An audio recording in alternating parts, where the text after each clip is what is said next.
Yo, what's up, everybody? How we doing today? Saturday Night Live. Thank you guys for tuning in. I want to make a quick announcement. I'm having some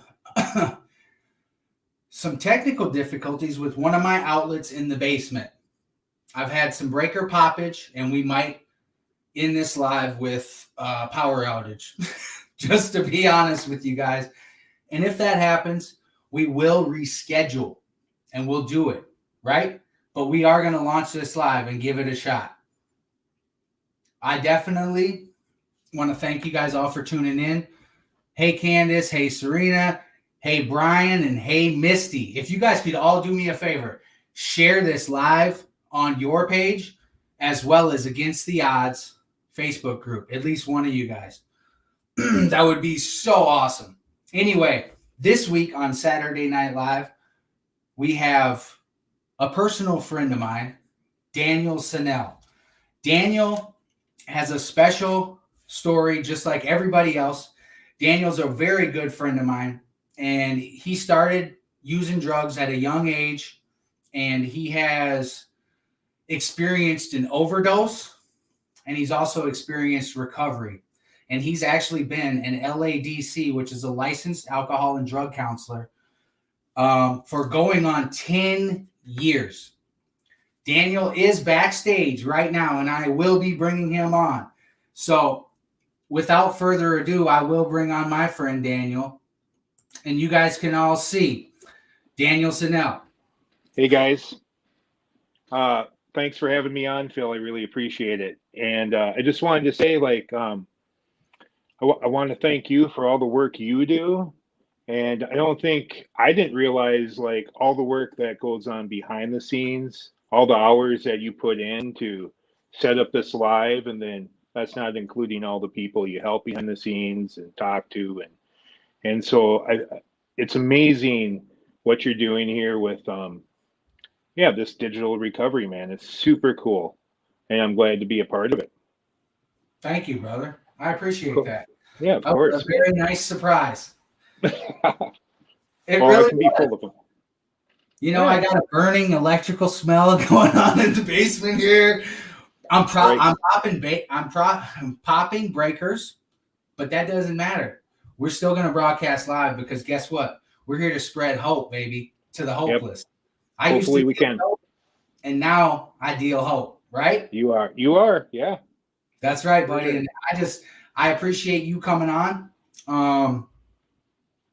Definitely appreciate you coming on, especially from your background, right? From your background and what you're doing now is totally amazing, and it's Against the Odds Saturday Night Live in full effect. So if you guys want to hear Daniel, I want to hear Daniel's story, and I know you guys want to hear Daniel's story as well. So I will introduce Daniel. And Daniel, if you could just kick us off with however you would like to kick us off, and maybe make an announcement or whatever you would like to do. I'm going to put you on the front stage, brother, because you deserve it. I appreciate it. So I'm just going to tell my story, I guess. I'll just start. Yeah, go ahead, man. Your story is powerful. All right. So, as I was trying to think of how I'm going to tell my story and where it started, I had a really good childhood. I grew up in St. Louis Park, Minnesota, in the suburbs pretty much. And as far as I can remember, I didn't have any issues. And then I was about 10 years old, and my parents told me that they were getting divorced. And that shook me up. And then I was told I have to pick one of my parents to live with. And I remember seeing my dad walking down the stairs of the house, and he was crying. And so I right then and there, I just said, you know what, I'm going to pick my dad because he seems hurt. And so me and my dad moved into a 1-bedroom apartment in St. Louis Park. And it was just him and I for a long time. For about 4 years, we lived together. And he was gone a lot. He was working a lot, and I think he was just trying to figure out who he was. So I was left alone a lot, and almost to the point of neglect, you know. And I was starting to feel really alone. And I remember just kind of like walking around the neighborhood, and around 11 years old, I met these older dudes. They were probably like in their 18 or 20 years old, and started smoking weed with them at 11. And I remember the first time I smoked weed, I was like, whoa, like this feels good right away. Like it almost felt like home. You know, it just felt like a huge release. And I liked everything about it. I thought those guys were cool, even though I know they were making fun of me, but they, you know, I thought they were cool. And back in the day, I think, you know, I'd save up my quarters so I could buy a joint for like 75 cents. And I mean, I was 11 or 12, so I wasn't smoking all the time, but when I could, I would, Right. you know. And because my dad wasn't in the house a lot, I started hanging out, I guess, with, you know, kind of the rougher crowd. But at the same time, you know, I grew up Jewish, so I had to do my duties. I was preparing for my bar mitzvah and doing those things. I was being tutored in Hebrew. But that was the only time I was around my dad, and then he wasn't. Like I was downtown Minneapolis, hanging on the street corner, and just getting in trouble and skipping school. I think I missed 100 and some days of school when I was in the eighth grade, and I failed school that year. And I remember during the summer, my dad and then his fiance at the time, they told me, hey, if you don't get your shit together, we're going to kick you out of the house. And you're going to have to go. And at that time, my mom was living in northern Minnesota. You're going to have to move up north if you don't get your stuff together. And so I really decided, like, hey, I'm going to try to change. I don't want to live with my mom. I want to stay in the city, and I want to be better, right? So I was going to summer school, and I was really focused, and I didn't hang around any of those so-called bad kids. And then one day I was walking down the street right by my house, and I ran into those guys, and they said that they were going to come over at midnight and pick me up, and we're going to go downtown. And I said, you know what? I just don't do that anymore. I said, you know, I'm trying to change. By this time, I was like 14, I think. And they said, no, we're going to come by. Let's go downtown. I said, no, I'm not going to. And I just went to bed. And it was August by that time. End of summer, it was super hot. And back in the day, it was like 1984, 83. My dad left the door open, right? Because it was hot. Just left the door open. And they came by, saw that the door was open, and I didn't wake up. They broke into our house and stole a bunch of stuff. I got blamed for it. I remember I went to summer school the next day, and I'm sitting in summer school, and I remember seeing my father and my stepmother walk across the parking lot, and I could just tell something was wrong. And they blamed me for breaking in the house. And within 24 hours, no questions, they didn't believe me. I was sent to my mom's house. My dad gave me a handshake and a $5 bill and pretty much said, see you later. And so, you know, looking back, that taught me, like, hey, that's where I started resenting things. You know, I was really trying to do good. I was trying to change. No one believed me. It blew up in my face. That's what it felt like anyway, right? And so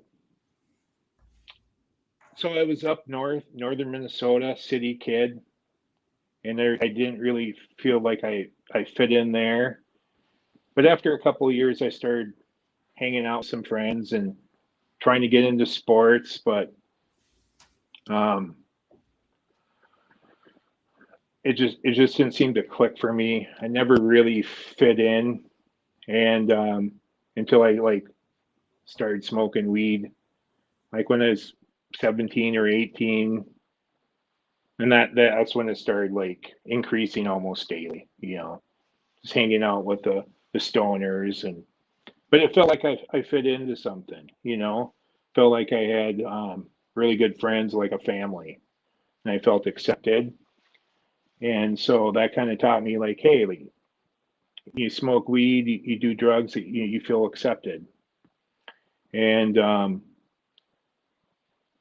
as that time went on, I really didn't talk to my father. I resented my father. I started resenting my mom because my stepfather was abusive. He was really abusive towards my sister. And as I got bigger, though, he stopped being abusive towards me, but he wasn't a very nice guy. So my home life wasn't the greatest.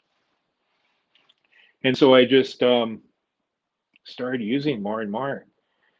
And by the time I was 21, 22, I moved to Seattle and worked as a welder there and started partying a lot, started drinking a lot, going to different bars, just partying all the time. And by the time I was 23 was the first time I tried meth. Um, it was okay at the first time. It kind of woke something up in me, but I don't know, it's still. But then I moved back to Minnesota when I was 23. Um, and then I got a job offer to do construction on the road. We were framing apartments and carpeting apartments and hotels. And that's when I started using methamphetamine quite a bit, almost daily. And we just travel around the United States, build hotels, carpet hotels, and then just party at night. And that went on for quite a few years. And so one, it was when I was about 24, 24, 25 is the first time I shot up methamphetamine, and I really like that. And I didn't do it a lot, but I would probably do it like once or twice a week. And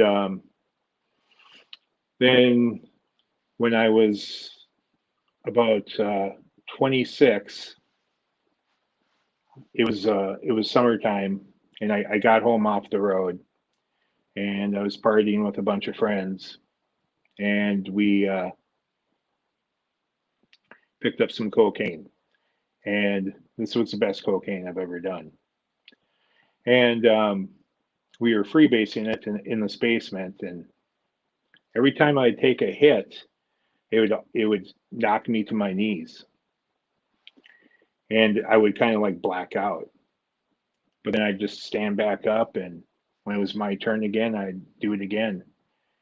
And this one time, I took a hit, and when I took a hit of this cocaine, I it's hard to explain, but I felt this jolt come up through my body and literally launch my body.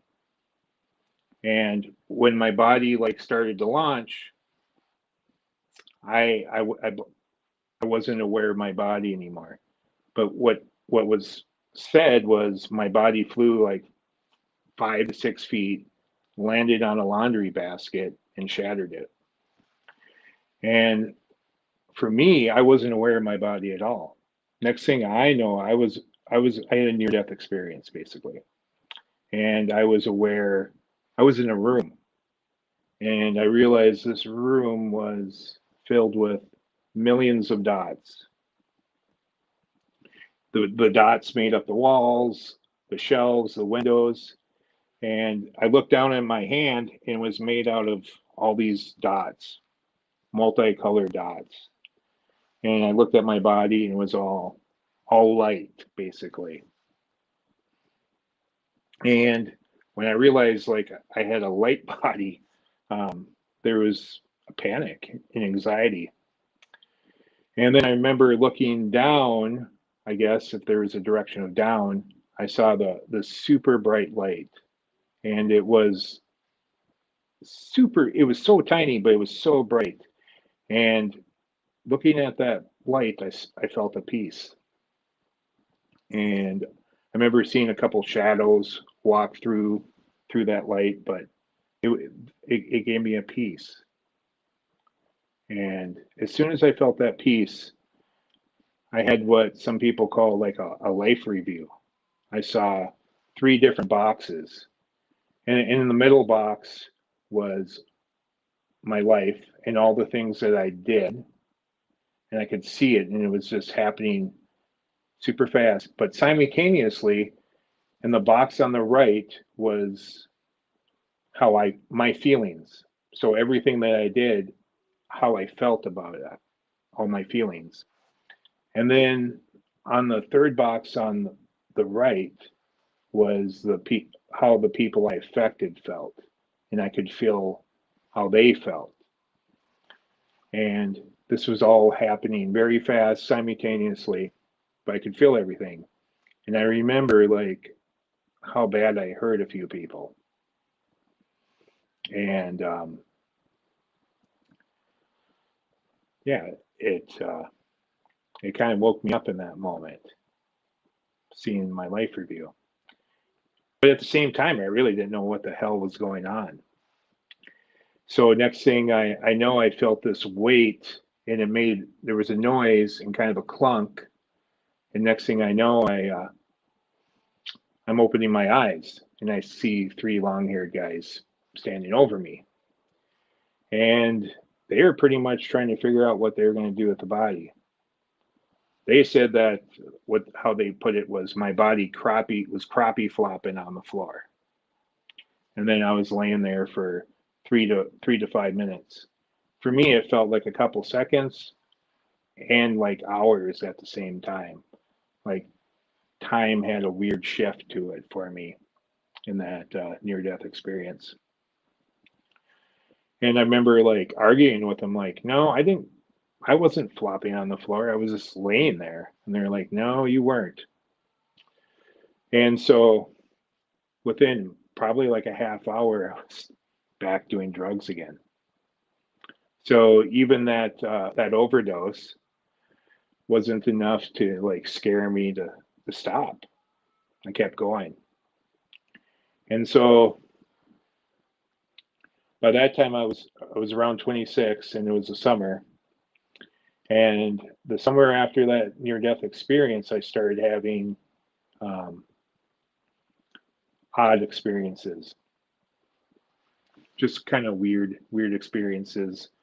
And it was time for me to like go back on the road and start doing carpet again. And at this time, are you good? At this time, I was super angry. I was angry at everybody. Got into a lot of fights. That's the other thing. By the time of 26, I pretty much had the feeling that I was either going to go to prison or I was going to die. And in that summer, I can't tell you how many times I was arrested. I was arrested for driving under the influence of marijuana. I was arrested for possession a few times, and I started becoming used to that. And I remember having that feeling like, you know what, it doesn't matter. If I go to prison, I go to prison. I know I'm just not going to narc. That's it. And that was kind of my normal. And then being angry was my normal. And when I was a kid, I was a super chill kid, But now I was this angry dude. And I remember, if I got shoulder bumped by a stranger, like I was gonna throw blows, There was no excuse me back in those days. Brother. I was just waiting to vent. It was just building up in me.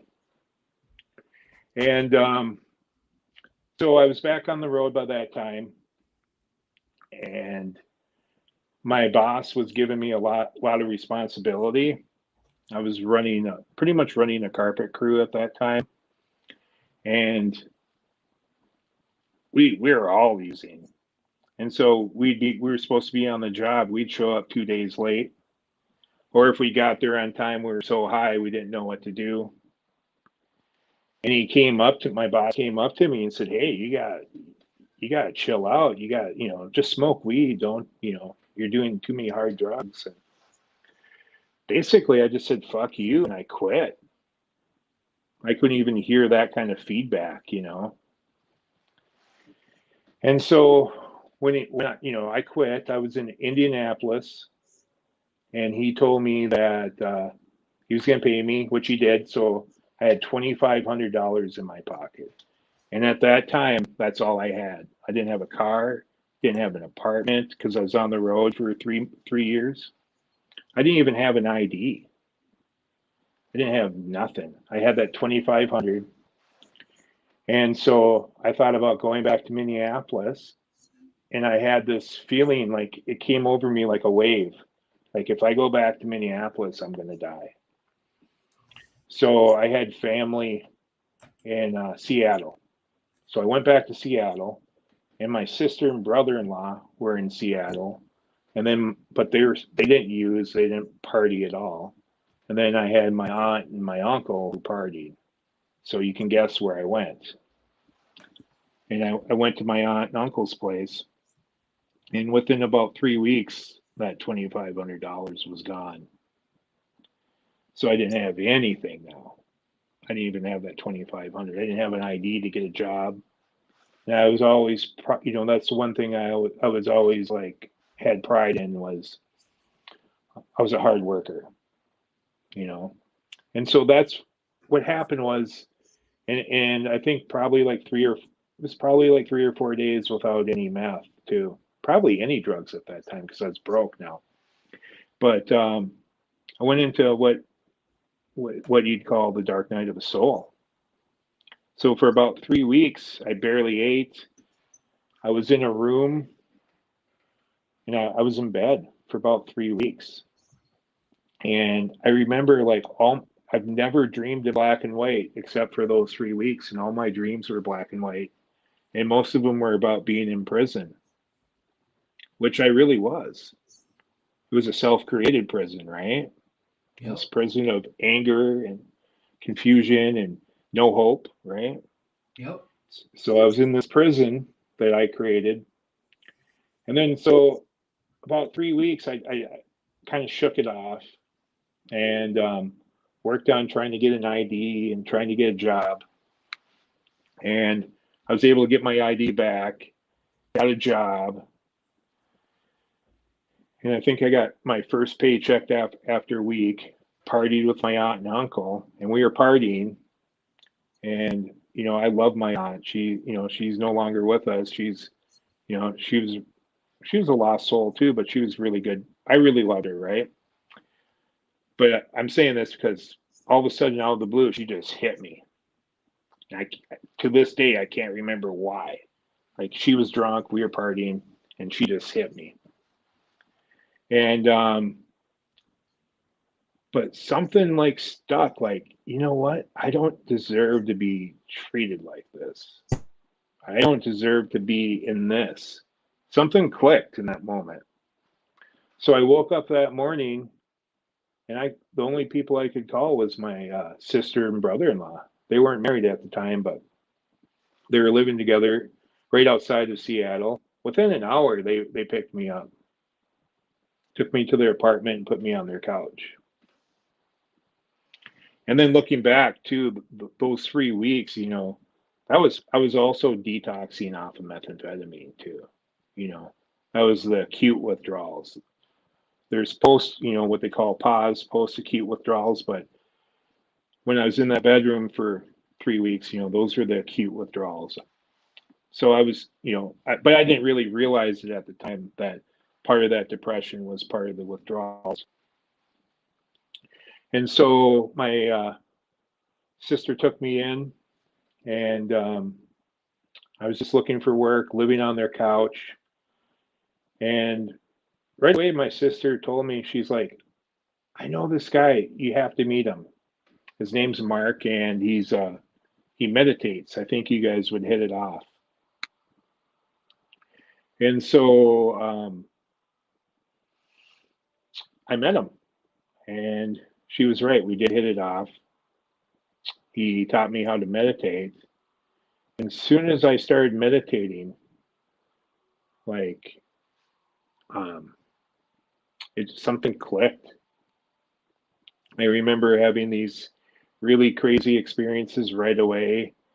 Um, a peace started coming to me right away, which doesn't always happen with everybody, but something just clicked for me.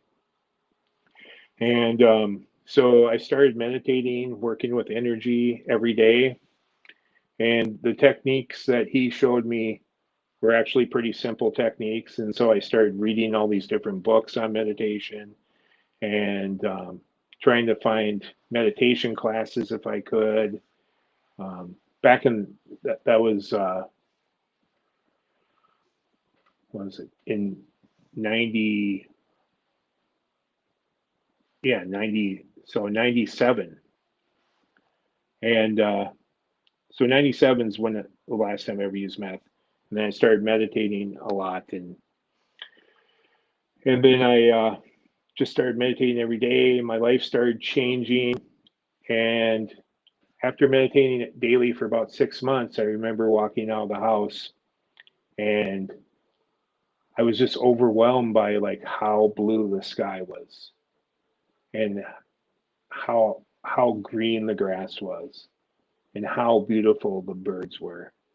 I just couldn't believe it, and I just took it all in, and it was like, this is what life is about. This is living something this simple, just being with nature. And I was walking to the bus stop, and this bus pulled up, and I hop on the bus, and there was this very elderly woman, and she was coming up down the stairs of the bus, and I held out my hand, and she put her hand in my hand, and when she did that, for some reason, it made like a popping noise, and she put all her weight into my hand. And in that simple movement and gesture, just created this amazing feeling. It just blew me away. And again, it was just a feeling like, this is living, this is life, this is what it's all about. Really being able to appreciate the simple things. And so, as my meditation increased, my interest in becoming like a Hindu monk, I got involved into a meditation group called Self-Realization Fellowship that was started by a man named Paramahansa Yogananda. And so I wanted to become a monk, and I started down that path. I was, to start out, you had to go down there to the monastery for a couple of weeks, do an initial interview, which I did. They accepted it, and then I had to do a couple more visits before they would take me on for the postulant training, which was still, you still weren't a monk, you weren't a monk yet. And so when I came back from that first 2 weeks, I was at home and I was meditating, and I had this vision. And this vision was, it was a golden symbol, and I never saw that symbol before. And then on the side, two monks on each side, they're each holding a golden hammer, and they were hammering this golden symbol. And when they would hit the symbol, this vibration was coming off of it, and it was going through me. And this went on for at least 5 minutes, maybe 10 minutes. And it was just an amazing meditation or vision. It really like blew me away. Like, I've never experienced anything like this before. No man, even when I was on drugs, I never experienced something like that. And I remember coming out of the meditation, and I was like, what the heck was that symbol? I've never seen that before. And then on my trips to go down to California, this was probably about 6 months later, I was coming back from California to Minnesota, and I was in San Diego, and they have a little tiny uh, Chinatown, and on the corner was like a like a Buddhist store, like a Chinese store, and in the window was that symbol. And I was like, I can't believe it. There it is. And I still didn't know what it was. We really didn't have Google back then either. So I ran into the store and I said, "Sir, what does that symbol mean?" And he looked at me and he said, "That symbol means longevity." And then that's when I knew what that vision was about. You know, it was telling me that I was going to have a long life, that I wasn't going to die. And that feeling that something bad, that I was going to go to prison or that I was going to die soon, I was gone. And that life was gone. And so that was probably like in 2000. And the one thing I learned about being in the monastery after a while was it wasn't suited for me. I kept getting this pull to come back to the world. So I moved back to Minneapolis, got a job, and I pretty much lived the life of a monk. You know, I still meditated like 5 or 6 hours a day. Then I worked 8 hours a day. I was doing carpet for Marshall Fields at the time. And I just lived a real simple life. Took the bus, rode my bike, meditated, and it was a good life. And then 2005, I got the calling to go to India, and I pretty much gave away everything I got, um, sold it or gave it away, saved up my money, and went to India for 6 months and just traveled, backpacked through India, and had lots of amazing experiences and lots of lessons. But the main lesson I learned was the one thing that I was doing, I was still trying to escape. I didn't realize that. You know, trying to be a monk, maybe like trying to wander India for the rest of my life, there's still something I was escaping. And what I was trying to escape was that I wasn't um, I wasn't fit enough to like be successful. I wasn't fit enough to be in this world, and that's why I was trying to escape it with drugs. And then I was trying to escape it with being a monk, which isn't a bad thing, but it wasn't my path. And so when I learned that lesson that I was really trying to escape something, um, I came back to Minnesota. I moved to St. Paul, and by this time it was probably like 2007, and almost all my friends were meditators now, um, professional people, and they're telling me, "Hey, you should go to college. You should help people. You should do this." And I didn't think I was smart enough to go to college. I had a guidance counselor tell me when I was in 10th grade that I wasn't college material. And I really believed that. So I feared going to college. I didn't think I'd be good enough. And in 2008, I went to MCTC, it was called at the time. And I remember like trying to check it out and walking through the halls. And I got scared and I never registered. And then about a year later, I met my future wife, and she was, she had a master's degree and she was working on her doctorate. And I kind of told myself, like, dude, if you're going to be with this woman, you have to go to college. And so that was kind of my motivation, or at least that gave me the courage to try it. So I went to MCTC and took the addiction program.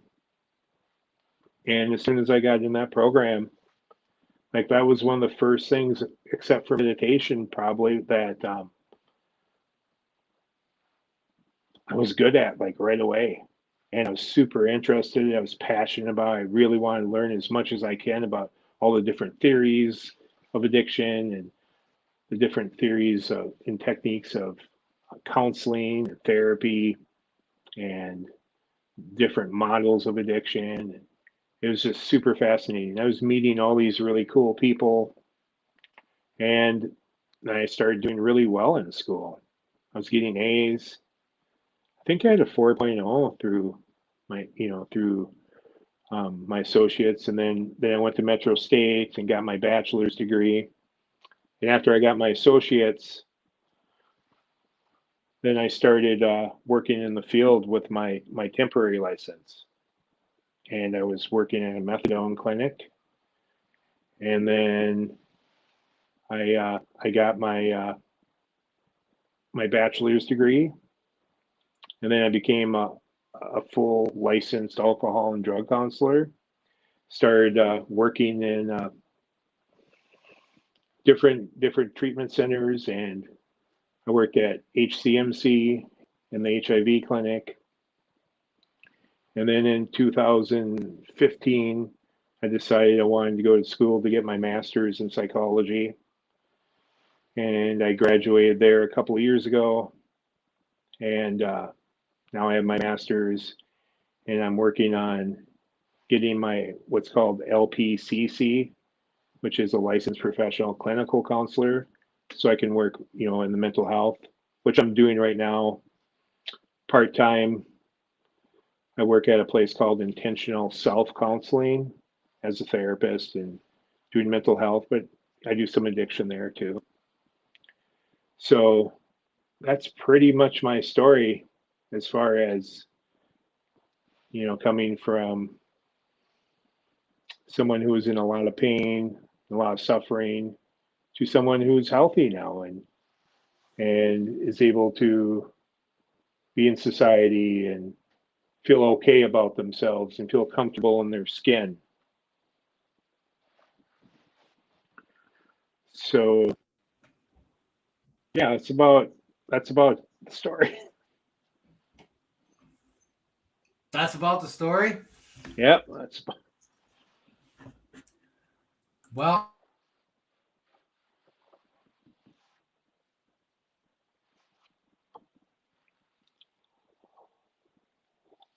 I'm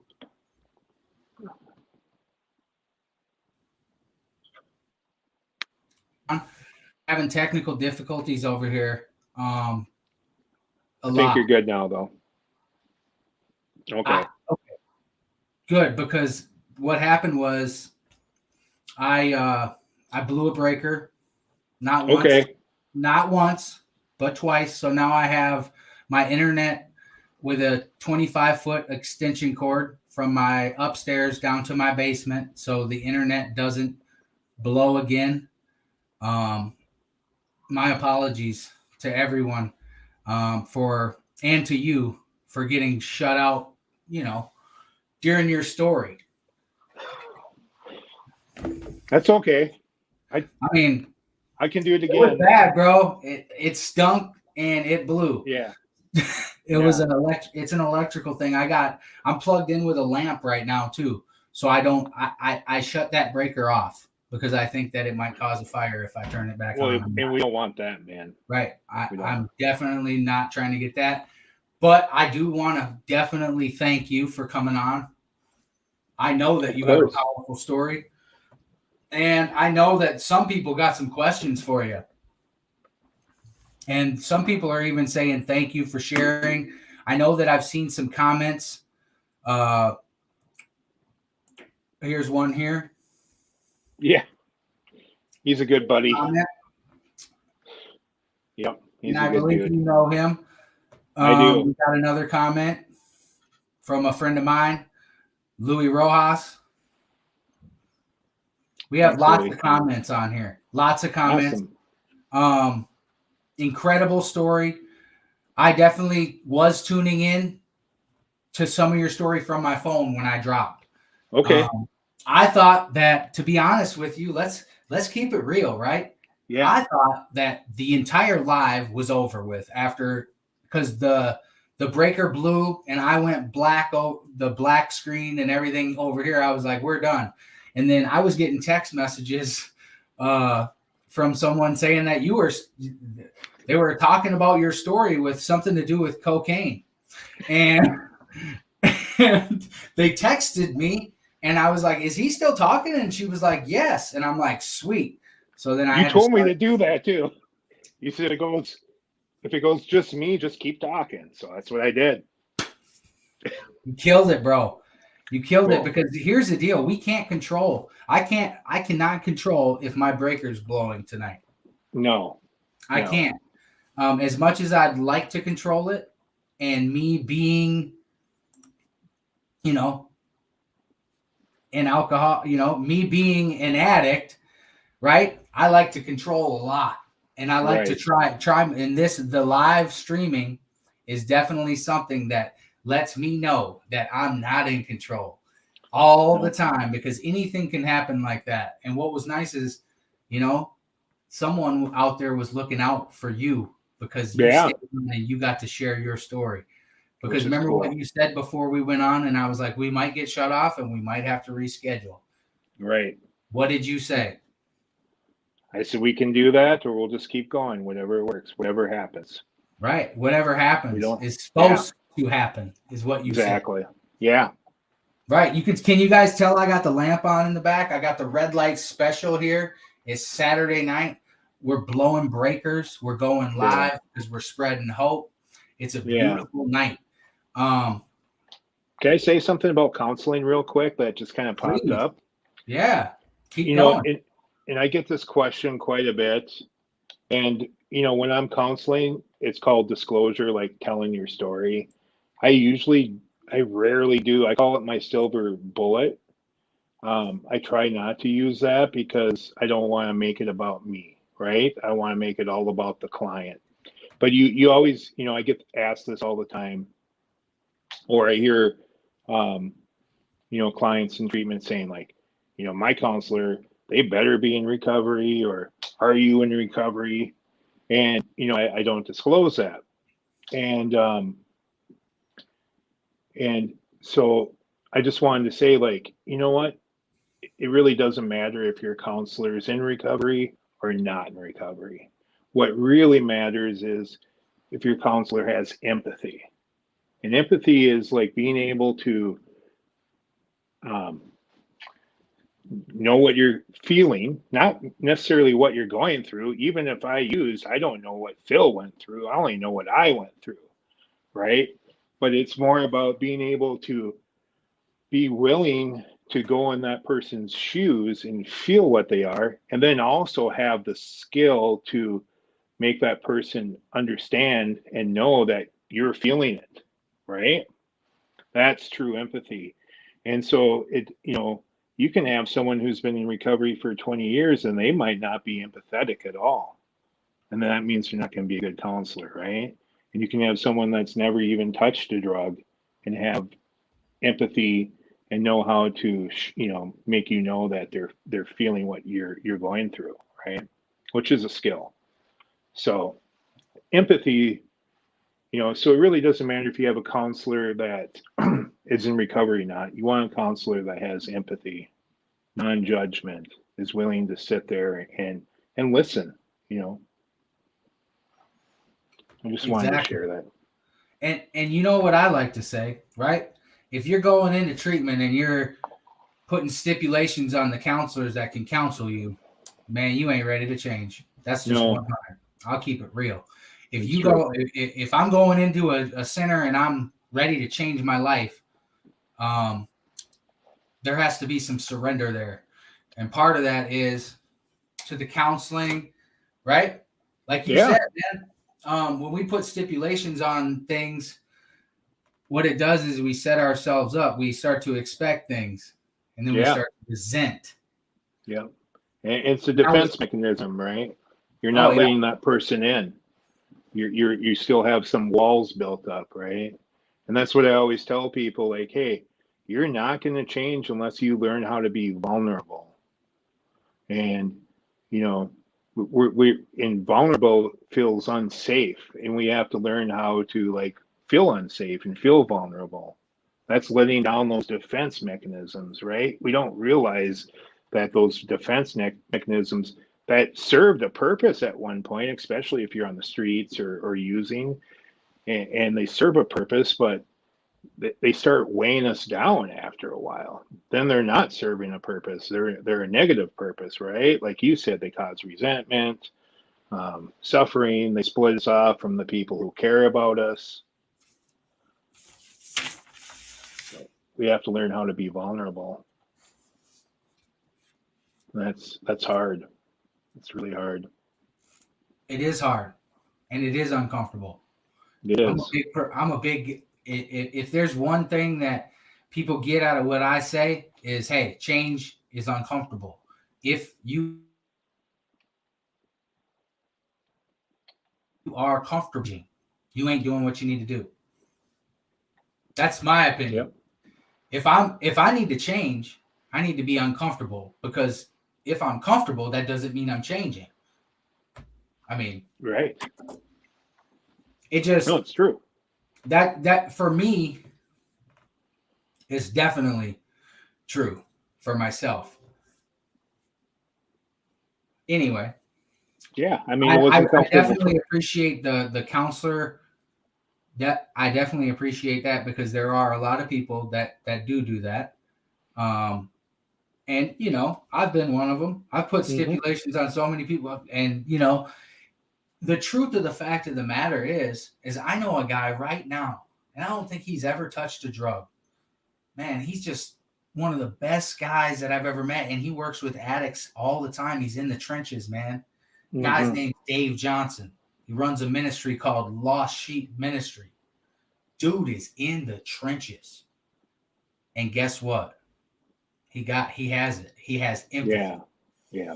He has empathy. And guys know he's for real. For real. Yeah. He'll go. I mean, this dude is for real.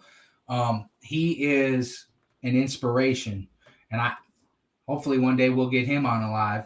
But he's definitely one of those guys where I don't think that he was much of a drug user or a street guy or anything like that. But I don't know his story, but it just, you know, looking at you, when you were talking about you being angry and violent, I was like, what? Yeah. Like people couldn't mean mug you. You would you wouldn't play with them. They looked at you wrong. You were going after them. That's the power of change. It is. That's the power of that, getting uncomfortable and changing your life, getting down to the nitty gritty. That's the power of it right there. The complete 180, where guys can look at you and be like, damn, I can't believe he used to do that stuff. That's what I was thinking when you said that. Yeah. I get that a lot when I tell that story. Like, what? You were that, you know? Yeah, because you're not an angry guy. No, you know what?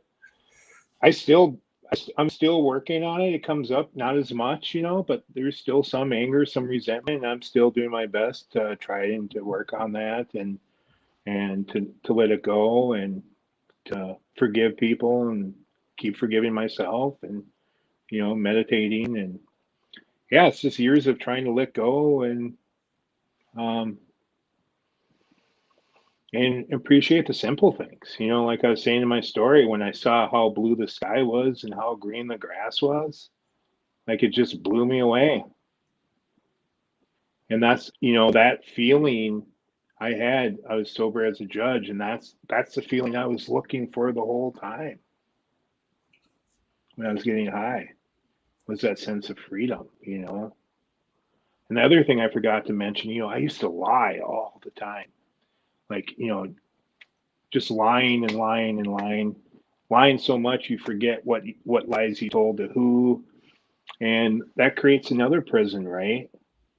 And then when you start being honest and honest with yourself and just start telling the truth, that's another freedom all in itself. You know, you just relax and, you know, it is. I think it is. It really is. It's a huge relief. It is. It's a sense of peace, man, and calming that's definitely indescribable. I say when I can't describe something like that, right? I always say, man, that's spiritual. That's how I describe things. It's like, man, that's just spiritual. And when I say, man, that's just spiritual, that just means I can't describe it. You know what I mean? Yeah. That just means I can't describe it, and it's bigger than me. It is. Yes. All the, you know, bigger. It is. And I mean, I definitely did work and got out of my comfort zone, but things happened. I was led to things that were beyond me too, you know. So I have a question.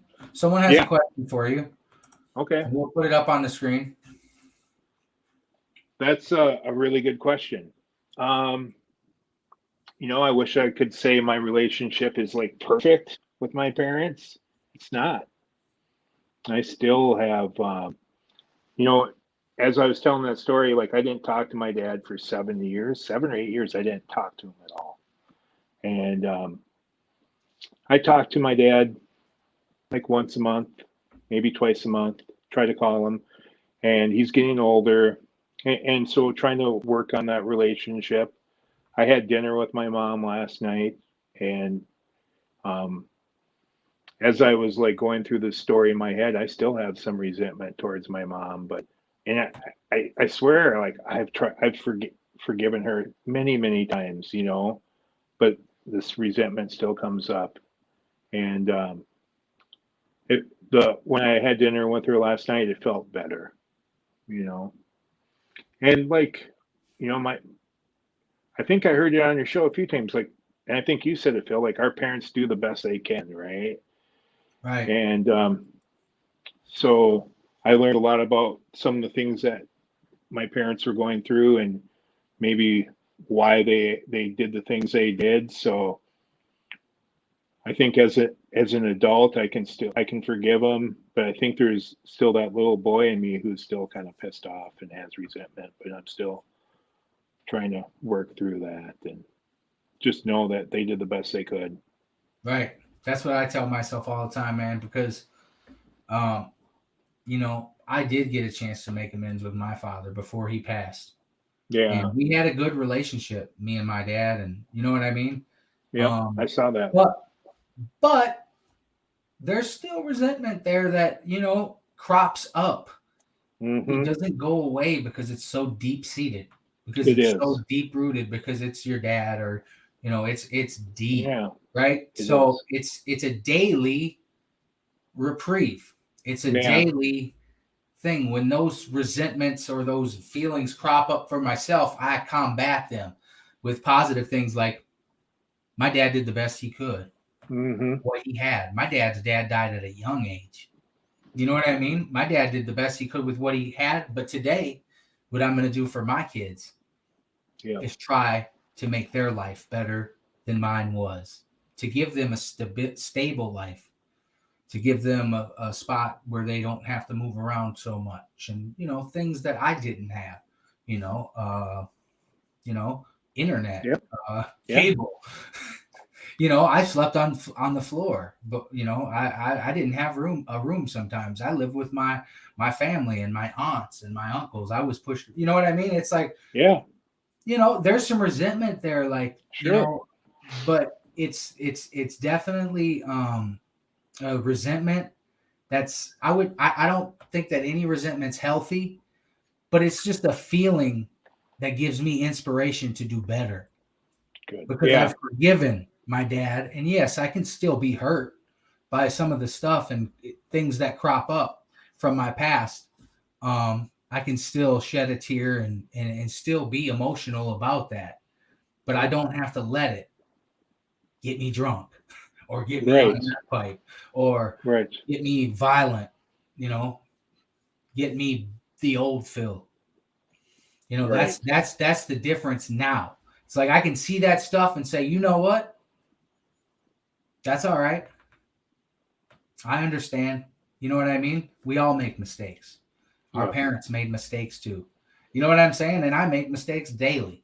I probably made 4 mistakes when this live shut down. We'll just, you know what I mean? When this live blew out, I wasn't very happy about it. Right. but there's nothing I could do about it. I just changed the power source a few times and tried again, and then it did it again. And it worked. Right. Eventually. And now we're here. Yeah. And it stayed on, and that's key, man. That's real crazy. spiritual to me. Yeah. Because I'm one of those guys where this whole live against the odds platform Saturday night was all spiritual to me. It was all a hunch. It was all just an idea that has sprang into something that is valued. Movement. Yeah. Yeah, and something that is definitely people enjoy. We keep it real on here. Even when the power breaks down, I got the old, see that bright lamp? Yeah. Got the lamp because I had to turn the breaker off for my lights. They kept frying. Electricians, if you're out there, hit me up. I need an electrician over here. Yeah. No, and as I was listening to you talking, it made me think about, like, we all have the idea like trauma is something big, but trauma is, the way I learned it and the way I define it is trauma is something that happens so fast, so sudden that our brains and bodies cannot process it, right? So that can mean anything really, depending on your biological makeup and your life experiences, right? So something like a divorce or, like I said, anything. And an up and sudden move. Yeah. Like a divorce. A divorce isn't one. And let me elaborate that a little. We're talking divorce. Divorce has a ripple effect. Yeah. Divorce has a ripple effect. It's not just divorce. I mean, there's moving, there's separation, there's the splitting of the home. I mean, it is the parents usually not cordial. Yeah. Children see that. For myself, my parents were never together. So I never got to see that. But what they did was they didn't like each other. So when I was with one, the other would talk. And then when I was with the other would talk and things like that. And that was something that I learned not to do because of that, because of the way that made me feel. And that made me feel bad, no matter what, because that was my dad that they were talking about, or that was my mom that he was talking about, even though they were my mom or my dad too. But it's still, you get defensive. Yeah. Yeah. And that stuff gets in the body, right? The trauma gets in the body, it's in our cells. And then I think that's why even, after years of like healing and it still comes up, it can come up as resentment, or it can come up as sadness, but it has to come up and out, right? Yeah. So it's a good thing, It is. Because I keep it real, man. I wake up, some mornings and I shed tears for my old man.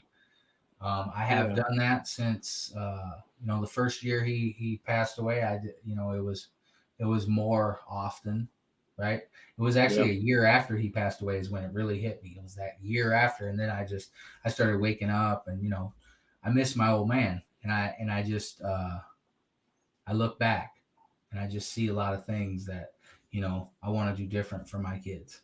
That's all. Yeah. And I know that he would be proud of me for looking at it that way. You know what I mean? It's not about looking at it and it's not a negative sense. It's looking at it from a positive light. Like, how can I do better? Right? Because what does anybody want for their, for anyone that they love? Yep. They want them to do better than what they had. And that's my hope. That's my hope for all the listeners out there today, right? I hope that you guys make it to recovery on a smoother path than I did and Daniel. I hope that our hope for you is that you can learn from our mistakes instead of making your own mistakes. Right. Wise men learn from other people's mistakes. So I was never wise. Daniel wasn't wise, but he has been wise for a number of years. And he's continuing to be wiser and wiser and more of an inspiration for all of us. Definitely. Yeah. Especially Thank you. being a licensed alcohol and drug counselor. I love that because you put in the work to go out there and help people legitly and licensed through the state of Minnesota. And that Yeah. should be definitely recognized because it's not easy It's to not. commit to something and follow through with it. You know what I mean? It's not. For Yeah. myself, I had things happen to me and I had to stop doing it because of different things. Life happens and, felonies and things like that. Mm-hmm. Yeah. But it doesn't matter. You know what I mean? Mm-hmm. I still don't give up. You still don't give up. There's avenues here we how are. you can help people. There's always a way to help someone.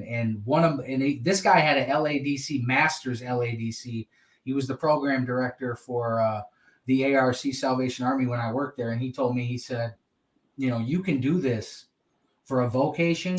He goes, but don't ever forget that you can do this as avocation as well. That's really where you can do this, Phil, is an avocation, not just a vocation. And that's really where I found it. My passion is more on the lines of the avocation instead of the vocation. Like, I commit myself to it, but it's my passion. And going to school, it'd be hard for me to get back in, but I do think about it, and I might Sure. go back to school because I have credits in addiction counseling, and I could go get an addiction counseling degree. And I've been doing what they told me to do for a while, but it is what it is. Not everybody's path is to be licensed. My path might be to run my own treatment center and hire licensed alcohol and drug counselors to there you go. To facilitate them. That's really a hope, and that would be a dream. You know what I mean? That would be a dream come true. That'd be something that I would definitely fall behind if something like that. Doors open for me to do that, and then I'm definitely going hard on that. Well, I'll tell you what, I'll be really surprised if you don't do it. I think you're gonna do it. I have no doubt. I sure have. Sherry, I see your comment. Thank you, Daniel. I heard you. Yeah. I heard you, That's bro. okay. I heard you. I just don't want to limit myself and say that because you just never know what happens. No, you don't. It would be nice. That would be awesome if that could happen for me and anyone. But that is definitely goals, right? We always have goals. I always set my goals higher because, like you said, man, I heard you in your story. You said that you never thought you could graduate. You never thought you can complete because someone told you that. Someone told me a lot of shit too, right? Yeah. And I believed a lot of that stuff too. And I definitely believed that I couldn't complete nothing. I remember when I completed, I got my apprenticeship completed for the Carpenters Union, and I got my little certificate to become a journeyman to graduate their apprenticeship school. And I gave my little spiel, and I said, "Hey, I'm gonna keep it real with you guys. I didn't come to the Carpenters Union on a winning streak." Yeah. It's the truth. Right. And I said, I've never completed anything in my life but a jail sentence and treatment. So this means a lot to me. You know what I mean? And it was true. I never completed anything in life but a jail sentence or a prison sentence and treatment. And I got to complete that. So that was cool, man. And it builds us. What it does is over the time, it builds confidence in us. It does. Right. But you got those little wins. Yeah. Yeah. That's the shit. I mean, that's where the meat's at. You got to get through it. Like, you got to grind it out. Like, I'm going to make a post on Monday, a motivational Monday post, and I'm going to show a 10-year, just from 2011 to 2021, and I'm going to do a little blog, and I'm going to just tell people where I've been, right? And where I was when I got released, because that picture that I have on there is from June 24th, 2011. I was released on June 22nd, 2011. So I had just picked up my clothes from one of my guys. That's all I had was clothes on my back. I was in a halfway house, and I didn't have nothing. I had my little gate fee and I spent it on a phone. But guess what? I didn't care. I was okay with that. At that point in my life, I was humbled enough to know that I was in society's sanitation, so to say. So Mhm. I'm down here and everybody else is up here. And I was okay with that because I had to realize that I had to work my way to get where I Yeah. wanted to go. Like all these people been out here doing this for years.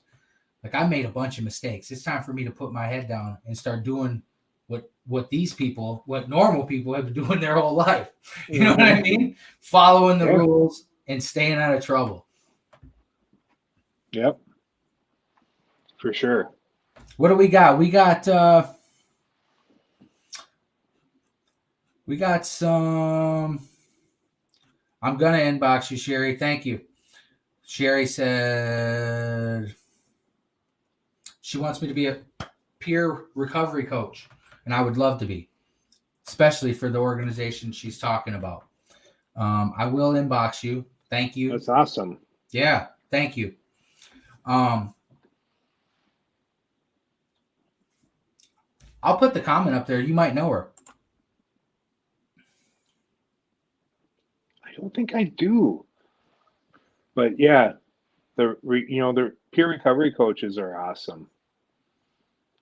I think they're just as. I really don't see them any different than counselors. I mean, we have more training, but they have the passion, they have some training, and I think when they'll have peer recovery coaches at um, certain treatment centers. And a lot of times, if the client is having an issue with their counselor, I mean, they feel way more comfortable going to a peer recovery coach because it's their peer. They might feel more comfortable. Hey, Right. Russell, thank you. Right. I Russell's my appreciate guy, that. man. Russell's a guy that we reached through this page. He's from Okay, Louisiana. He ain't from Louisiana. He's from Louisiana. Louisiana. Louisiana. Louisiana. Louisiana. I'm never gonna get it. So You got it, brother. Yeah, that's my guy, man. He's down in Louisiana. He's in a sober house. He's a manager of the sober house. He's doing his thing. Never met the guy. He found the page from the outreach from all you guys' shares, all you guys' likes. We reach people, and we reached Russell, and Russell's been just a shining. What do you say? What do you call it? A shining all-star on Against the Odds group, private recovery group, and a shining star on Against the Odds page as far as engagement, recovery support. People think that it's just like social media and recovery. It's not just about making posts. It's not.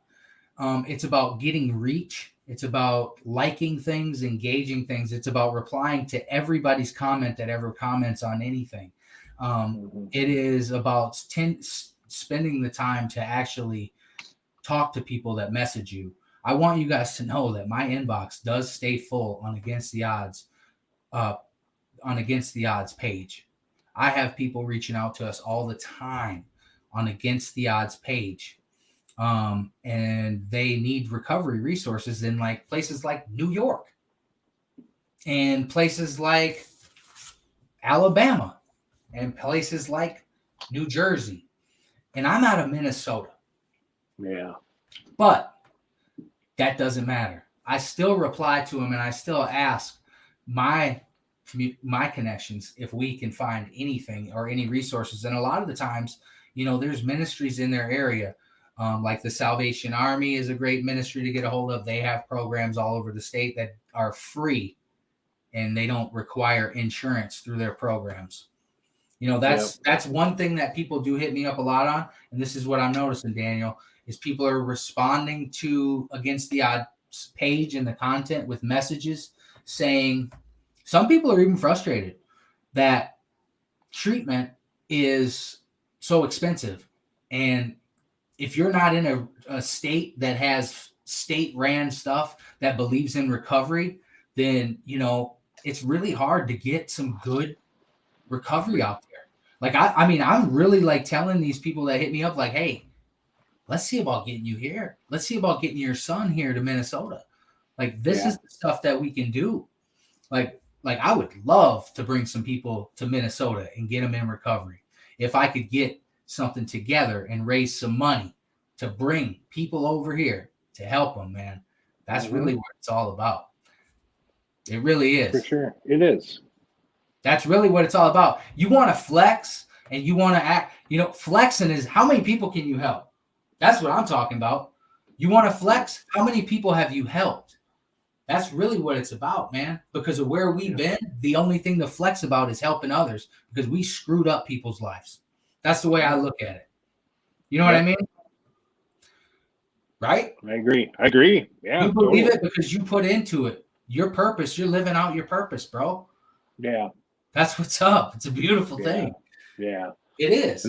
It is. And that's what I tell my clients. You know, they always say, I don't have a purpose. And I always tell them, they probably get sick of hearing this. I'm like, let's slow down a second. Put your hand on your heart. You feel that beating? That's purpose, right?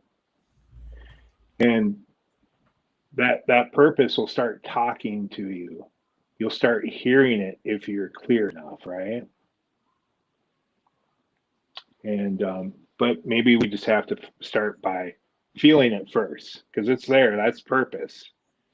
And the more clear, the more in tune we become with it, it starts talking to us. We can hear it.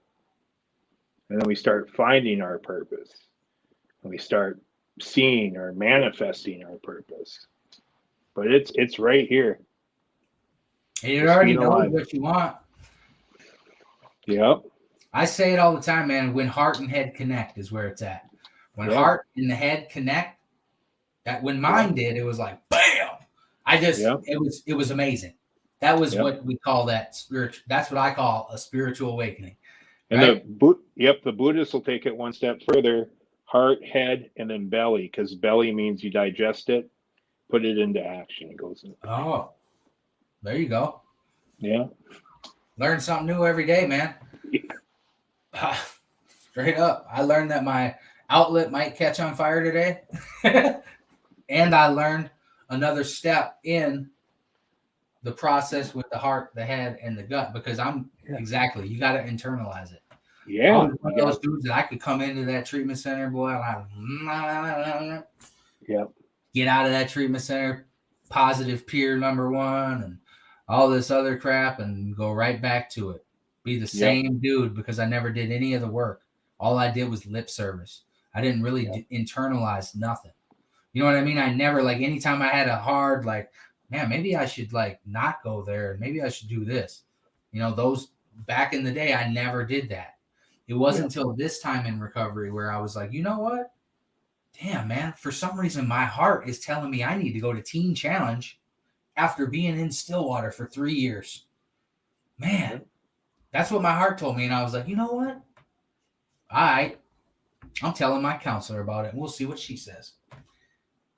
You know what I mean? Yep. But what I did was I talked about it. Yeah. And what that did when I started to talk about that hard decision that I wanted to make, what happened was I brought it to light. And that counselor encouraged me to make the right decision. And she told me that I had a purpose. You know what I mean? Yeah. She told me that I had a purpose. And she told me that it was a good idea to go into something like that when I got out. And she thought it was a great move and I should fill it out. So I did. Right? Yeah. Willing. Yep. Willing. Now I was willing to do whatever it took, man. I was scared to go back to the DOC. I was scared of it. I just didn't want to go back to the DOC because it's like, man, that's just humiliating. For me, going back into St. Cloud my third time, having a cellmate asking me all these questions. I already know all the answers. I mean, it really sucked. Yeah. It did. It was just depressing. Can't even imagine. Yeah. So we got some shout outs going on for some recovery. So we're going to definitely put them on the screen. So we got Valley View Recovery Center is the best chemical dependency treatment I've ever been to. Right on, Brian. Awesome. That's what's up, brother. Then we got a good friend. Shout out to Progress Valley. There you Hillary, go. what up? Hey, Hillary.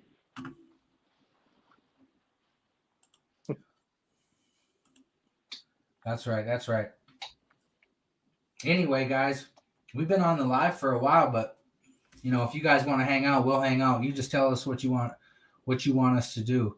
I got my internet rolling now, so I got my lamp on. I'm camping out. We ain't got no lights in the basement. I got an extension cord run from the upstairs to the basement. Broadcasting live from Against the Odds Studios in Chaska, Minnesota. Yeah, and we made it against the odds, right? This podcast. Right. We had the odds were against us from the get on this one. I remember my wife came in and she was sniffing around. Yeah, I smell that too. You know, we got an outlet burning up in this basement. That's why I don't have the light on, people. If I turn the light on, for some reason, the outlets start to smell. It's crazy. It is crazy, but you know what? Today, it's no big deal. Right. It's just life. It's just something that I have to take care of in my house. Hold up. It's something that I get to take care of at my house, right? I get to do that stuff because in the past I didn't get to do that. I remember I want to say something else because I related something with you. You talked about having an ID, right? Yeah. And I didn't have an ID, and that ID jammed me up so many times. You can't get a job. You can't do nothing. And I didn't even have my social security number. I was homeless. My dad had gone. You know, I chose to stay up here by myself. I didn't have a social security number. I didn't have nothing. I didn't have an ID, nothing. And it was hard, man. It was hard to do anything. And you can't get an ID without a social security number, and you can't get a social security number without an ID. With a birth certificate either. And I'm from Louisiana. I didn't get a birth certificate until I went to jail, bro. And then I filled out for it so I could get my ID when I got out of the joint. You know what I mean? Yep. But that just the simple stuff like that. ID, driver's license, you know, guys that come from the bottom, man, we didn't, you know what I mean? We didn't, it's just the way it is. You know, it's hard to get out of that rut. When you're in a rut like that, it does take some grinding and it takes some guts and it does take support. But I want to let you know, it's possible. Yeah. Daniel's here to tell you it's possible. I'm always here to tell you it's possible. And I bring people on every week to tell you how possible it is. Someone different than myself, because it's that important. It is. It's really important. People need to know that this shit ain't no joke and you can change. You need to stop thinking that you can't. That's the problem here. People think that they can't, and they use that addict shit as an excuse to continue to use. Yes, of course, it's hard to get off of meth. I'm not going to say that it ain't. But I'm telling you right now, all you have to do is surrender to someone like myself, someone, a mentor, someone to bring you to a detox or to bring you to a facility to get you into treatment. Minnesota, there's really no excuse. Minnesota, we have treatment centers everywhere. There's a treatment center right here in Chaska called 5 Star Recovery. They're big. They're all over the place, right? That's another shout out to them. They are dual diagnosis treatment as well. They focus on not only the substance abuse, but they look at the mental health aspect. And that's a big deal. Yep. And I do want to let people know, and I want to ask you in front of everybody. So I got you on video doing it, right? Because we talked about before coming on live, and you know, before I could only have 2 people on the Facebook Live, but now we can bring on more people. And you, since you are against the odds, and you're an OG in this, we would like you to be a part of our therapeutic team, so to say. Like we go live and we have at the end of the lives, we have 15, 20 minutes to talk to a counselor. And that would be you, if you would like to. I'd love to do that. Yeah. On certain lives, some people might want to have that, and I'll try to orchestrate that to get you involved, because I think it's important, especially with your background with trauma. Mm-hmm. Yeah. And, I'm working on my mental health license too. So I'm starting to learn more about mental health and how it works with addiction and, like you said, trauma. And then I try to mix in, mindfulness, and yeah, I'd love to do that. Yeah, that's what's up, because I'm working with a guy right now, and I know other people too that struggle with mental illness. Mm-hmm. And I can only speak to that to a certain extent. Yeah. I'm not a licensed professional.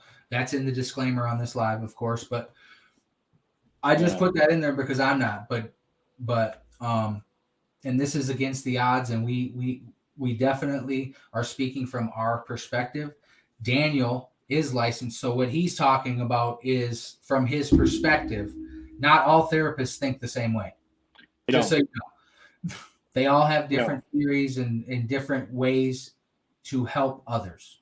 Yeah. There's different, there's more than one way to get through to someone. Yeah.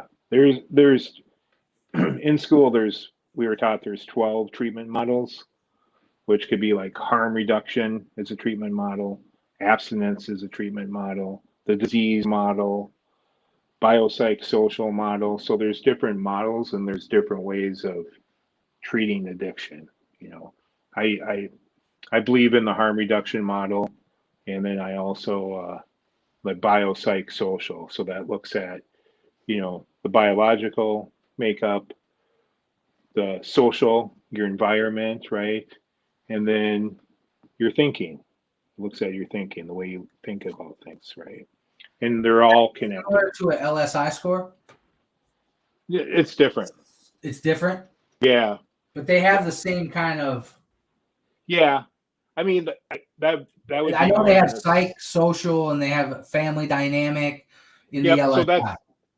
That's the assessment part of it, though. Okay. The way, and then when you start treating people, that's when you start looking at. Yeah, you're right. It's the same thing. It's kind of the same thing. It is. Yeah. Yeah. Well, so for a guy that's been on probation, it's just right. They've given me so many of those LSI scores sentencing, LSI, sentencing, LSI, going to prison, LSI. Yeah. They do that. And that's kind of why it just reminded me of that when you said look at all that.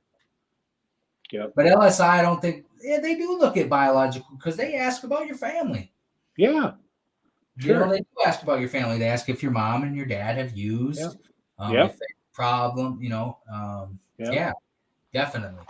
It definitely plays a part into it. Yeah, I can't remember my LSI score. I should look that up. Yeah, and addiction's super complicated, right? So that's the one. I mean, that's one thing that I always, I've been, like I said, I'm almost 10 years, but I'm always consulting. I'm always trying to get other people's viewpoints and then bouncing my theories and my ideas off of people to make sure that I'm on the right track and there's not a bias in place, right? That's the other thing that our training is really taught us, is how to let go of our biases, right? If we have a certain bias, and that bias could be like the only way someone's going to get sober is by being totally abstinent, right? That's a bias, and we have to let that go, because some of our clients might not be what works for them, right? And honestly, abstinence only works for a smaller population of people. They might reach it at some point, but it might not be right off the bat, right? So we have to all right, how are we going to reduce harm in your life, right? All right, you still want to do meth, but you're not going to shoot it up anymore, right? All right, someone who's abstinent might not say that's a good thing, but hey, we reduced a little harm, right? We reduced the chances of that person getting HIV or Hep C, right? Mm-hmm. And then they do that goal, right? So that's a tiny goal, right? So that's one goal that could be a thousand small goals to get to the main goal of abstinence, right? Or if someone's prostituting, we work with them and try to like get them to stop prostituting. They might still use, but that's a huge harm reduction, right? If they could stop prostituting, that's a huge win, really. It is. And it takes Yeah, people, it takes a lot to do it it. does. It takes a lot of courage and it takes a lot of guts because the success is not very high. And you Yeah, see it because you're on the front lines. And yep, it can be discouraging. That's why I say it takes a lot of your own motivation to get up and go out there and yep, try to help people every day. it does. Do it in small in baby steps and to Yeah, strategically outline that for people because you're right, bro. And I was one of those guys that believed, there's only one way to recovery and there's only one way to this. The longer I stay in this, the more I realize that I don't have a clue what someone else is going through or what someone else needs or what someone else's recovery is because yep, I don't know the walk they walked. I right. don't. I can't tell you what he did. I can tell you what's good for me. I don't judge him or her Yep, because their recovery is their own. And that is really against the odds. Against the odds is definitely a supporter of each individual's recovery. yep, We support each individual's recovery. I don't align with of any 12-step groups because hmm, of the anonymity and because of just certain stigmas and things like that. Now, if you know me, you know that my story and you know the work that I've done. It right, involves those steps. That's how I got to where I am. But I'm not here to tell you that's the only way. right. I'm not here to tell you that's the only way. And that's why I bring people on these lives like Daniel and Dan came on and other people. I've even had children of addicts come on. It's not, Right. it's not always the same thing. You know what I mean? It's like against the odds is against the odds. It is. It I is. agree. Yeah, it is. And the thing is to each his own. And like you said, man, if you can help someone to stop harming their body and putting their body at risk for serious disease, it's a That's a start. start. It's a And start. that's how you get people to trust you, right? Yep. You have to get No, people for to trust sure. you too. You have to, dude, nobody's gonna come up to me and knock on my door and tell me to bring them to treatment if they don't trust me.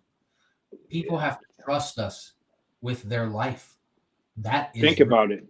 It's true Think because I talk to guys true. all the time, and I'm like, Hmm. bro, I'll pick you up, but you got to surrender to Yep. to me. You have to do whatever I tell you to do because you have to trust that I know what's best for you right now. Yeah. Because And I'm not saying that I do more than a higher power, but I do have a better idea of where to bring you and get you help that you need than you do. You know what I mean? yeah. And by doing that, you make the person feel accepted, right?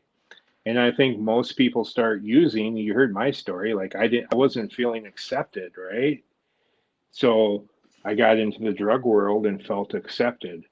And that's why I try to really focus on accepting the person where they're at because all their life they haven't felt accepted. And that's what they're looking for. And hopefully, if they come across me, they can feel accepted. And then guess what? They start accepting themselves. And then when they start accepting themselves where they're at, they start changing. But that acceptance piece is huge, and it's really about accepting ourselves. But we need someone to model that for us. We need to feel accepted, right? In that healthy, therapeutic way, not in a homeboy way, right? Because that's not true acceptance, right? Because as Right. soon as soon as the drugs are gone, what, that person's gone, right? You're not accepted anymore. Right. I'm telling you, man, when I was in I was in a treatment center. I'm going to give it a shout out because we're, I was in Waverly, a Waverly treatment. I believe it's New Beginnings. New Beginnings. I was in there, and I was in their meth program out there. It was my first shot at staying sober. I made a $60,000 bail and was like, I think I should put myself in a treatment. I know I needed it, right? But the treatment people in there, they gave me, so I went in there, I had a shaved head and a goatee. They started giving me suggestions, and they said, you should grow your hair out and shave your goatee. You don't have to walk around here like you're in the joint. And they were like, we want you to be the group leader. And I'm like, what? What do you mean? They're like, dude, you've been leading negative stuff your whole life. Why don't you lead something positive? And I was like, okay, right? I didn't make it from that. That's not where I sobered up and changed my life. But that's where the first people gave me the opportunity to lead positively. Right. Lead positively, right? Seeds were planted. To accept me.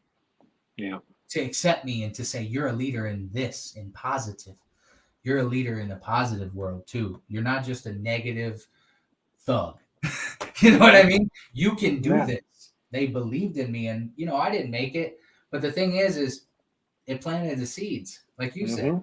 Yep. And when it came down to it, and when I got out of prison in 2011 and they put me on a stage to speak, and then when I look back at things, right?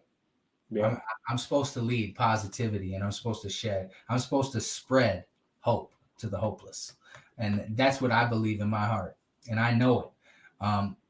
And that's why I do what I do. And that's why I do it diligently. And that's why I bring on people like Daniel to come and tell his story, because it's not always, my story isn't the same as everybody else's. My story is a different story than the guy down the street who's struggling with something else. And maybe Daniel can reach him with his story, because everybody's different. And it took guys coming in and telling their story till one of them clicked with me. And I realized, hey, man, I'm no different than that dude. Yeah. Or that gal. Anyway, man, good live. Yeah, it was great. About 12 people on. We've been going for about an hour and a half. So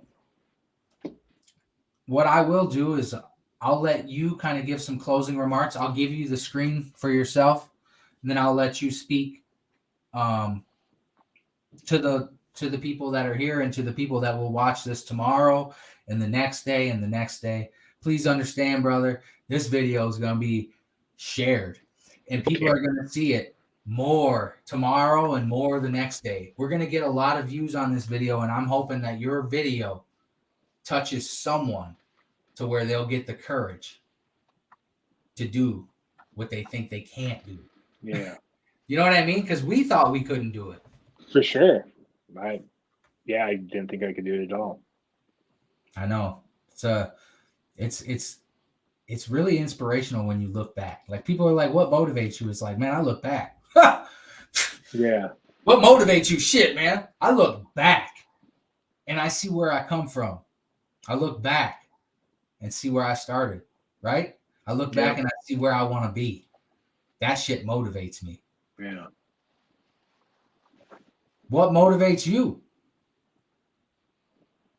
Daniel? To you? What motivates me is, like,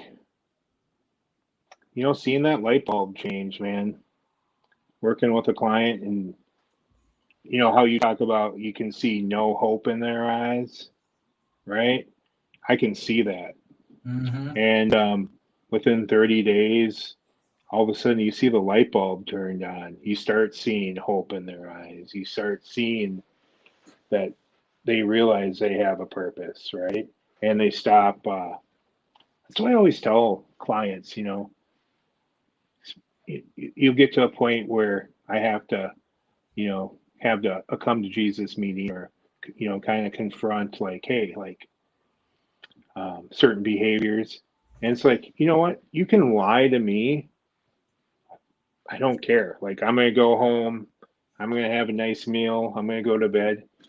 But you're still with yourself, right? You're lying to yourself.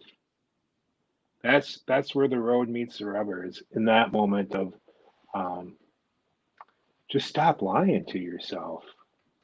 And to do that, you have to feel all that pain that comes up, right? That's why we're really lying, Mm-hmm. because we don't want to feel that pain.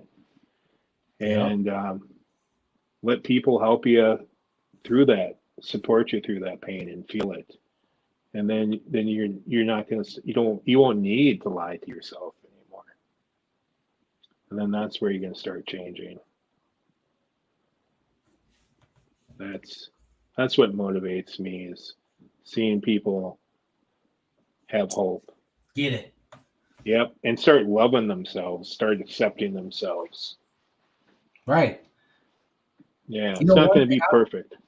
Right. Go And ahead. I was going to say that. Accepting themselves for being human. A lot Yeah, of us are it's weird how like I can be so hopeless, but then my expectations for myself are so high. You know what I mean? It was really extreme both ways. yep, yep, Today it's balanced out a little more, and yes, we can do this today, right? yep, But we have that recovery, and we have that consistent recovery that keeps us, when we go like this, it brings us back to that even balance. That's what's up, man. And for sure. that happens with consistency, right? Over Yeah, years. That shit not don't giving happen up overnight. It doesn't. But it gets better. And the every thing day. about recovery is your first couple days, or you know, your first couple days, you're on cloud nine. Then you go through all kinds of stuff, but then you continue to do one day at a time and just keep your head in the ground, doing the work, helping other people. Next thing you know, you got 5, 6, 7 years sobriety, and you look back and your life is completely different. And you're like, what the hell? Did this just happen to me?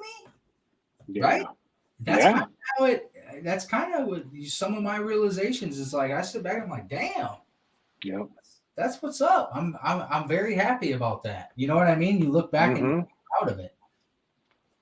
Yeah, and it works that way with addiction too. You look back and like, hey, how did I get here, right? And I always say, like, addiction is like the boiling frog story, right? So if you took a frog and tried to throw that frog into boiling water, or tried to throw you into an addict's life right now, you're going to jump out, right? But if you take that same frog and put him in cold water and so slowly raise the heat, you're going to boil him to death, right? And that's what addiction does. Addiction, the suffering of addiction doesn't happen overnight. It's a slow boil. And when you start using, you always hear people, I'd never sell my body, or I'd never shoot up, right? But and when they say that, they're telling the truth, but they don't realize the slow boil of addiction, right? Because in 5 years, all of a sudden they find themselves shooting up, or they find themselves selling their bodies, right? And recovery is kind of like that unboil, you know? It's learning how to turn down those waters. And just as slow as it was to get to the boiling point, it's the same kind of slow burn to get into that, piece of recovery. I hear you. Yeah, That's crazy, man. it The is. I didn't know that about a frog, but Yeah, the analogy is key. don't do it at home, but it's true, right? It's I that's believe it. that's addiction. Yeah, It definitely is. So yeah, I definitely want to thank everybody for coming on, man. I yeah. appreciate you, Thank you, Daniel, thank you. I telling appreciate your you too, story, brother. and putting yourself out there on the live, because you know that it's you don't know. It's a lot. It's a live feed and it's getting shared all over the place. So there's a lot of people. Cool. There's a lot of vulnerability, you know, that you have to accept. And, you know, we got to get, you know, we understand that the message is more important than our ego. Yep. And that's really what it's about. It's like I get ashamed of things of my past and I worry about things from my past. But really when it boils down to it, man, God has called me out of that to shed light on it. And that's really why I do what I do. Because I'm here to shed light on it and to talk about it, because through my weakness, someone else can gain strength. And through my weakness is where I gain my strength too. Yep, me too. Well, I guess I'm going to end this live here pretty soon. I think that we had a great turnout. I think we had a great live, even though I bounced off, you stayed going, and that was what's up. You know what I mean? Yeah. So normally what I do is if you want, you can just say something and then you click the red X and bounce out, and then I'll just say goodbye to all these guys. That way it's easier for me to go cut out, and then I'm not cutting you off. That's I don't want to cut you off in the middle of something. If you got something to say, I always want you to say it before you take off. You know, short and sweet, you know, just don't give up on yourself. That's it. You know, life is a science experiment, right? If what you did yesterday didn't work, try to figure something else out a little bit different, right? Edison said, like, you know, he feels like he didn't fail. He just found 1,000 ways where it didn't work, right? So just don't give up. So have a good night to everyone. Thanks, Daniel. Take it easy. Peace. Appreciate you, brother. Stay solid. Appreciate you too. You too. Bye. Later.